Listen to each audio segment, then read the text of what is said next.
est-ce que de par le niveau d'anxiété de la personne, tu peux te dire c'est quand même un trauma peut-être, enfin, et du coup t'orienter vers ça sans avoir identifié l'événement ou non, parce qu'il faut quand même avoir le point de départ de l'événement pour...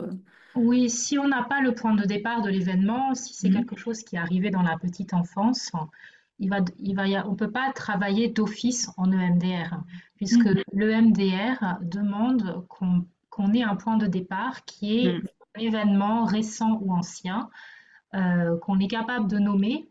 Et quand on en parle, ça génère à l'intérieur de nous des émotions, des sensations.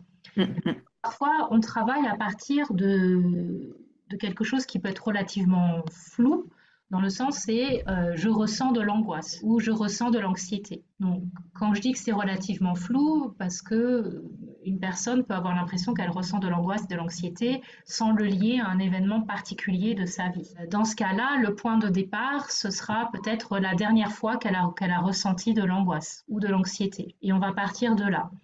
Et pendant le processus de l'EMDR, peut-être, mais c'est pas sûr, il va y avoir des mémoires qui vont remonter. Mais bon, on peut pas, en fait, on ne peut pas savoir à l'avance ce qui va apparaître dans le processus de MDR. Donc déjà, du coup, on peut travailler sur des traumas de la petite enfance, mais à moins qu'il y ait une conscience et une connaissance en fait de la personne, parce que parfois on a connaissance qu'on a subi des chocs et traumatiques dans notre petite enfance, mais c'est complètement coupé de notre conscience dans la vie d'adulte. On ne peut pas prendre comme point de départ, je sais que dans mon enfance, j'ai eu un événement traumatique. Donc, par exemple, mettons, j'ai été abandonnée par mes parents. Mais et si j'ai pas du tout de... Si c'est juste une connaissance factuelle, mais qu'il se passe rien à l'intérieur de moi quand je l'évoque, on va pas pouvoir utiliser ça comme point de départ. Mais si on a la connaissance de ce fait, on peut éventuellement, dans ce cas-là, on commence à partir à la recherche en fait. On commence à partir à la recherche d'éventuelles, comment dire, conséquences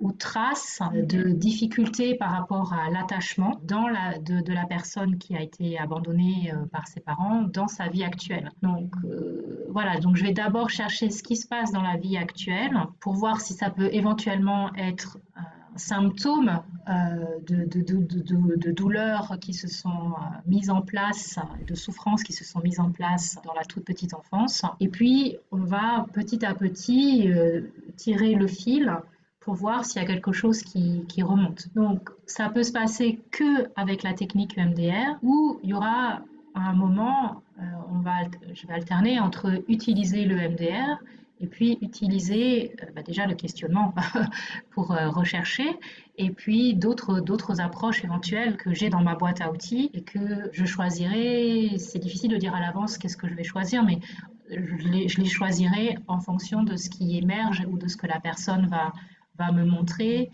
ou va partager avec moi.